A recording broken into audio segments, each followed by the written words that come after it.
మరొకటి. హలో, నమస్కారం సార్, నేను నారాయణ మాట్లాడుతున్నాను. ఏ నారాయణ? నేనండి, రేణుకు తండ్రిని. ఓ మీరా? నమస్కారం అండి. మా అమ్మాయి మళ్ళీ ఏమన్నా? అబే, అలాంటిదేమీ లేదండి. మీకు శుభవార్త చెబుదామని ఫోన్ చేశాను. శుభవార్త చెప్పండి. మా రేణుకి పెళ్లి నిశ్చయమైంది. అలాగా, కంగ్రాచులేషన్స్. పెళ్ళెప్పుడు? ఈ నెల 18వ తారీఖున. Good, very good. అయితే నా సలహా పాటించారన్నమాట. చూడండి నారాయణ గారు, ఒకవేళ మీకు ఏదైనా డబ్బు అవసరం అయితే మాత్రం మొహమాట పడకుండా నాతో చెప్పండి. రేణుకు పెళ్లికి నేను ఎలాంటి సాయం చేయడానికైనా రెడీ. అలాంటి అవసరం ఏం రాదండి. ఒకవేళ అవసరం వస్తే మీ సహాయం తప్పకుండా తీసుకుంటాను. మంచిది. శుభలేఖలు ఆర్డర్ ఇచ్చాను, రాగానే వచ్చి మిమ్మల్ని కలుస్తాను. అలాగే అలాగే. ఆవేళ నాకు ఎన్ని పనులున్నా రేణుకు పెళ్లికి మాత్రం నేను తప్పకుండా అటెండ్ అవుతాను. పెళ్ళి ఎప్పుడు అన్నారు? 18 కదూ? నేను ఇప్పుడే డైరీలో నోట్ చేసుకుంటాను. ఉంటానండి. నమస్కారం అండి. డైరీ తెచ్చివ్వమంటారా? నేనంతా విన్నాను. ఎవరి కూతురుకో పెళ్లి జరుగుతుంటే ఆ వార్త విని మీరు పులకించిపోవడం నేను కళ్ళారా చూశాను. ఇందులో పులకించిపోవడానికి ఏముందమ్మా? ఓ శుభకార్యం జరుగుతుందంటే విని ఎవరైనా సంతోషిస్తారు. నేను అంతే. కానీ మీ కూతురికి మాత్రం ఎలాంటి శుభకార్యాలు జరగాలని మీరెప్పుడు కోరుకోరు, అంతేనా? ఏమిటమ్మా మాటలు? నువ్వు అను, రాజాలాట సంబంధం తీసుకొచ్చి. నాకు రాజులు చక్రవర్తులు అవసరం లేదు. నేను సామాన్యుని ప్రేమించాను, అతన్నే పెళ్లి చేసుకుంటాను. ఇప్పుడు మీరు ఫోన్లో విన్నారే, ఆ పెళ్లి జరగదు, జరగనివ్వను. అమ్మా సుధా, ఏమిటా మాటలు? ఎందుకంత పట్టుదల? ఇంకేం చెప్పకండి. నేను నిజంగా మీ కూతుర్నే అయితే నా మనసులో ఉన్న కోరిక నెరవేరాలని ఈ క్షణం నుంచైనా కోరుకోండి. లేదా నన్ను నేను ఒక అనాథలా భావిస్తాను. కన్న తండ్రి ఉండి కూడా ఎవరూ లేని ఓ అనాథని అనుకుంటాను.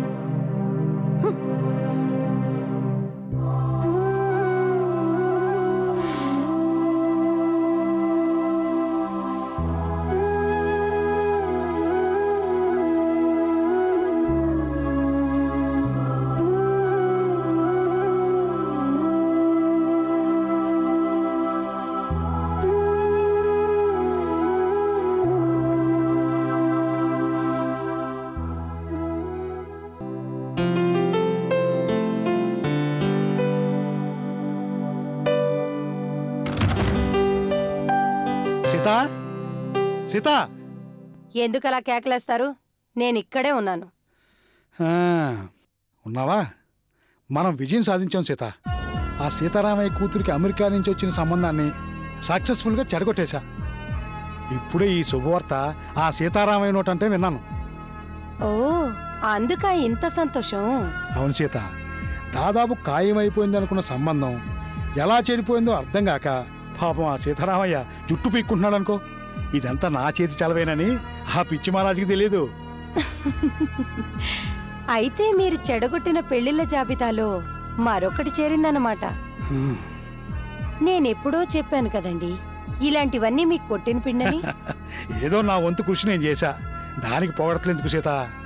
కానీ సీత, మళ్ళీ మళ్ళీ ఇలాంటి అవసరం రాకుండా మన ఇంట్లో తిష్ట వేసిన ఆ మహమ్మారిని అర్జెంటుగా సీట్ ఖాళీ చేయించి ఆ సీట్లోకి ఆ సీతారామయ్య కూతురు రప్పిద్దాం.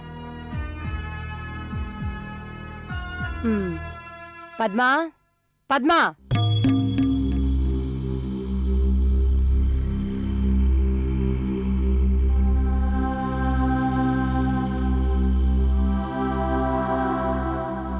ఒకటే ఉక్కపోస్తోంది, కాస్త ఫ్యానే తల్లి.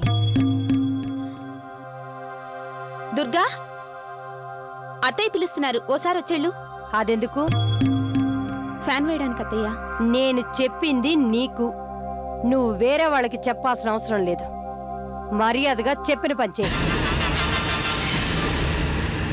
అంటే దీని షాప్ ఇలా సెటప్ చేసిందన్నమాట. వెయ్యమ్మా, అత్తగారి మాట అంటే అమ్మగారు ఆజ్ఞ అనుకోవాలి. అది మంచి కోడల లక్షణం అంటే. మీ అత్తగారు చెప్పినట్టు చేసి బాగా పేరు తెచ్చుకోమ్మా. దాన్ని బ్రతిమలాడతారేంటండి? వెయ్యవే, లేకపోతే నా చేతుల్లో చస్తావు. వెళ్ళు.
రాని.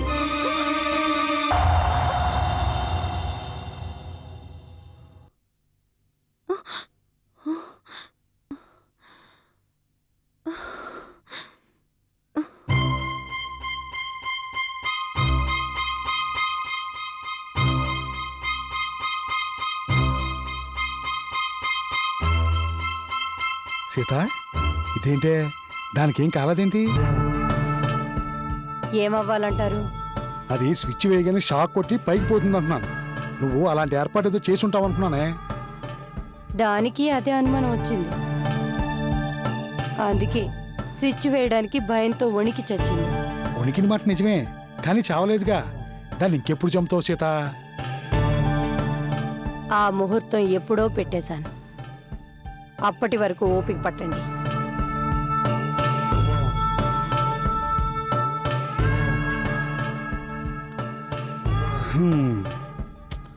ఏం ఓపిక పట్టడమో ఏమో.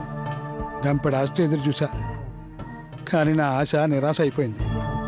లేకపోతే ఈ పాటికి దీని మరణ వార్త ఫోన్లో దీని అమ్మా బాబుకి చెప్తూ ఉండేవాడిని. హ్మ్.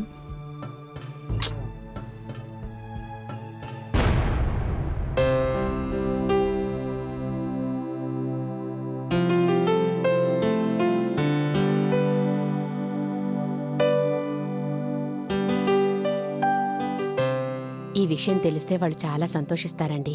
ముఖ్యంగా సీతగారికి మన రేణు అంటే చాలా ఇష్టం. తనకే గనక ఇంకో కొడుకుంటే రేణుని చేసుకునేవాళ్ళమని ఎప్పుడో ఒకసారి నాతో అన్నారు కూడా.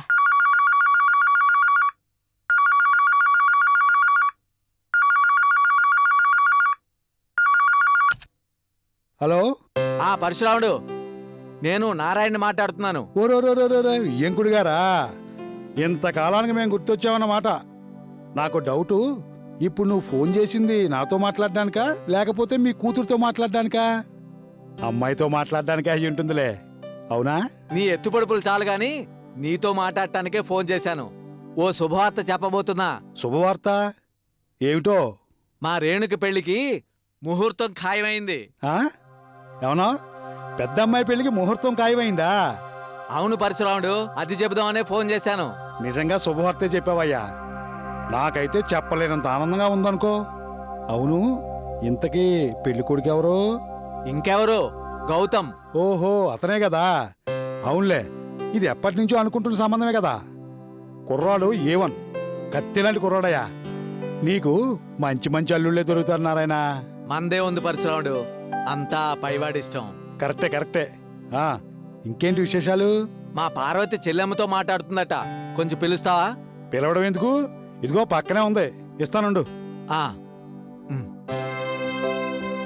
హలో. నమస్కారం వదినా. నమస్కారం వదినా. అమ్మాయి పెళ్లికి ముహూర్తం పెట్టించాం. ఆ, విన్నాను వదినా. చాలా సంతోషం. రేణుక పెళ్లి రంగరంగ వైభవంగా చేయాలి. డబ్బు గురించి కొంచెం కూడా ఆలోచించకండి, అవన్నీ మేం చూసుకుంటాం. లేదులే వదినా, పెద్ద ఆడంబరాలేవీ లేకుండా ఈ పెళ్లి జరిగిపోవాలని రేణు ఉద్దేశం. ఆ అబ్బాయి ఉద్దేశం కూడా అదే. ఇప్పటి నుంచి ఇద్దరి అభిప్రాయాలు బాగా కలుస్తున్నాయన్నమాట. ఏమైనా వాళ్ళ ఇద్దరి ఈడు జోడు చాలా బాగుంటుంది వదినా. అసలు ఆ అబ్బాయి మా కొడుకే అంటే ఎంతో బాగుండేది. అప్పుడు రేణు కూడా మా కోడలే అయ్యుండేది. ఇప్పుడు మాత్రం రేణు మాకు అదే వరుస అనుకోండి. ఏమైనా సరే రేణు పెళ్ళి మా చేతుల మీదనే జరగాలొదినా. అలాగే వదినా, మీ ఇష్టం. ఒకసారి పద్మని పిలుస్తారా? మాట్లాడతాను. ఓ, తప్పకుండా. పద్మా, పద్మా, త్వరగా రామా. మీ అమ్మగారు ఫోన్ చేశారు, నీతో ఏదో మాట్లాడాలట. త్వరగా రా.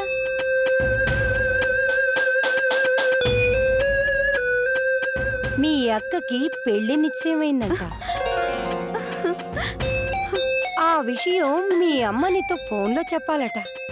అందుకే నిన్ను పిలవమంది. ఆవిడ చెప్పేది విని ఆ ఊ అలాగే అని మాత్రమే అనాలి. అంతకు మించి ఒక్క మాట నోరు జారిన నీ జీవితానికి ఈ రోజే చివరి రోజు అవుతుంది. జాగ్రత్త. ఆ వచ్చావా పద్మ? ఇదిగోమ్మా, మీ అమ్మ నీకేదో శుభవార్త చెప్తుందంట, మాట్లాడు. అమ్మా, పద్మా, ఎలా ఉన్నావమ్మా? మాట్లాడమ్మా, మీ అమ్మతో మనసు విప్పి మాట్లాడు. పద్మా, అక్కకి పెళ్లి నిశ్చయమైంది. ఆ విషయం చెప్దామని మీకు ఫోన్ చేశాం. అమ్మా, అమ్మా, ఇక్కడ అమ్మా, నేను వదిన గారు, ఏమీ లేదు. అక్కయ్య పెళ్లి ఖాయమైందన్న సంతోషంలో అమ్మాయికి నోటి మాటే రావడం లేదు. సంతోషం పట్టలేక ఒకటే చేస్తుందనుకోండి. నేను తర్వాత ఫోన్ చేస్తాను వదినా. ఉంటాను వదినా.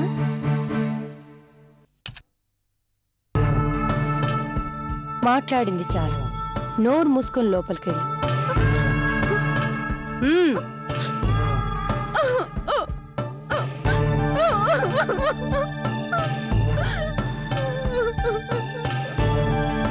ఆ కుటుంబంలో శుభకార్యం జరగబోతుందట. అది ఇంకెవరికో కాదు, ఆ పొగరుబోతు రేణుకకి. అవును, దానికి ఆ గౌతమ్ గారికి పెళ్ళంట. వాడు నన్ను సవాల్ చేయటమే కాకుండా నా మీద గెలిచాడు కూడా. ఇప్పుడు వాడి పెళ్లికి నేను వెళ్ళి వాడి నెత్తిన అక్షింతలు వెయ్యాలట. జరగని పెళ్లికి దీవెనలు ఎక్కడుంటాయండి? అంటే పెళ్లి ఆపేయాలంటావా? ఆపొద్దా మరి? సర్లే, అది నాకేం కొత్త కాదు. దీనికోసం మీరేమీ చేయనవసరం లేదు. పెద్ద కూతురు పల్లకి ఎక్కకముందే చిన్న కూతురు పాడెక్కిందనుకోండి, అప్పుడేమవుతుంది? అర్థమైంది. అయితే దీనికి ముచ్చుగడియలు దగ్గర పడ్డాయన్నమాట. మ్మ్.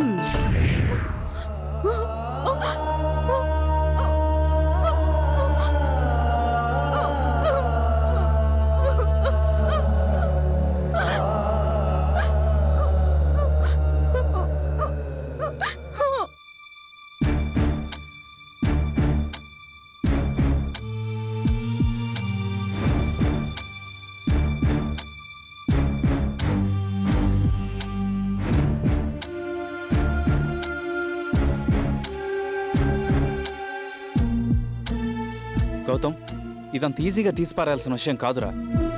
రేణుతో నీ పెళ్లి జరగకుండా చేయాలని సుధా చాలా స్ట్రాంగ్ డెసిషన్ తీసుకుంది. తీసుకుంటే అదే వద్దనేది. సుధా గురించి నీకు ఆల్రెడీ తెలుసుండి కూడా తను ఎలా నెగ్లెక్ట్ చేస్తావు చెప్పు?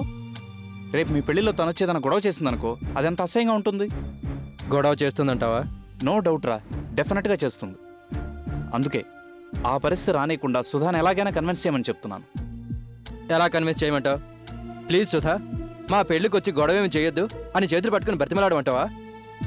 లేకపోతే ఏకంగా కాళ్ళ మీద పడమంటావా? నువ్వు ఇంత వేళాకోళంగా మాట్లాడితే నేనేం చేయలేనురా. లేకపోతే ఏంట్రా, ఆ క్యాండిడేట్కి పిచ్చెక్కి ఏవేవో శపథాలు చేస్తుంది. నువ్వు దానికి భయపడిపోయి ఆమెతో సంధి కుదుర్చుకోమని సలహా ఇస్తావేంటి? నేను నీ ఫ్రెండ్ను కాబట్టి నీకు ఆ సలహా ఇచ్చానురా. తీసుకోవడం తీసుకోకపోవడం నీ ఇష్టం. బట్ నేను కోరుకునేది ఒకటేరా, రేణుతో నీ పెళ్లి ఎలాంటి ప్రాబ్లమ్స్ లేకుండా హ్యాపీగా జరిగిపోవాలి. అలాగే జరుగుతుంది, నువ్వేం డౌట్ పెట్టుకోవద్దు. ఏమోరా, నాకు అలా అనిపించడం లేదు. నువ్వెలాగూ నా మాట వినడం లేదు. అందుకే సుధాని నేనన్నా కన్విన్స్ చేయడానికి ట్రై చేస్తాను. పొరపాటున కూడా నువ్వు ఆ పని చేయొద్దు. ఏరా, ఎందుకు చేయకూడదు? నీకు తెలియదురా బాబు, సుధ లాంటి వాళ్ళు ఎదుటి వాళ్ళు బతిమాలే కొద్దీ ఇంకా రేజ్ అయిపోతూ ఉంటారు. నువ్వేం చేయగలవు అన్నట్టుగా చూసామే అనుకో, వాళ్ళంతటా వాళ్ళే దిగొస్తారు. సుధ విషయంలో నేను అదే ఫాలో అవుతున్నాను. మా పెళ్లి రోజుకి తను టోటల్గా దిగొస్తుంది. నువ్వు చూస్తూ ఉండు.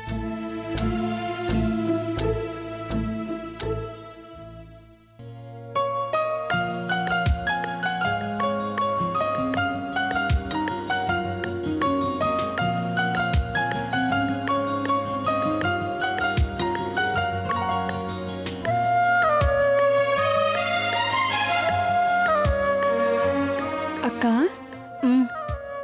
మీ పెళ్ళయ్యాక బావ ఇక్కడికే వచ్చేస్తాడా? అప్పుడు ఇదేనా మీ బెడ్రూము? ఆహా, ఎందుకు అడిగానంటే ఒకవేళ మీకు ఇదే బెడ్రూమ్ అయితే నేనెక్కడ పడుకోవాలి? కొంపతీసి నానమ్మ బెడ్రూమ్కి షిఫ్ట్ చేయరు కదా? నా వల్ల కాదు తల్లి, ఆ పోరు నేను భరించలేను. కావాలంటే ఆ సోఫాలో పడుకుంటాను. అక్క, ఏమైనా నువ్వు చాలా లక్కీ. జనరల్గా ఆడపిల్లలు పెళ్ళయ్యాక పుట్టింటికి దూరం అయిపోతారు. కానీ నువ్వు మాత్రం పెళ్ళయ్యాక కూడా ఇక్కడే ఉంటున్నావు. నువ్వు అలా ఉండాలనుకుంటే చెప్పు, నీకు కూడా ఇల్లరికప్పు మొగుడిని చూడమని నాన్నకు చెప్తాను. చి పో అక్క, నువ్వు అలాంటి మాటలు మాట్లాడుతుంటే నాకు సిగ్గుగా ఉంటుంది. చాలే, పెద్ద నటించావు గాని చాలా రోజుల నుంచి నేను అబ్జర్వ్ చేస్తూనే ఉన్నాను. ఎప్పుడూ పెళ్లి సంసారం ఇదే ఆలోచనలో ఉంటున్నావు. నువ్వు అసలు చదువుతున్నావా? ఎందుకు చదవట్లేదు? మొన్న ఎగ్జామ్స్లో ఎన్ని మార్క్స్ వచ్చాయో తెలుసా? మంచి మార్కులు వస్తే సంతోషమే. శ్రద్ధగా చదివి డిగ్రీ కంప్లీట్ చేయ్యా.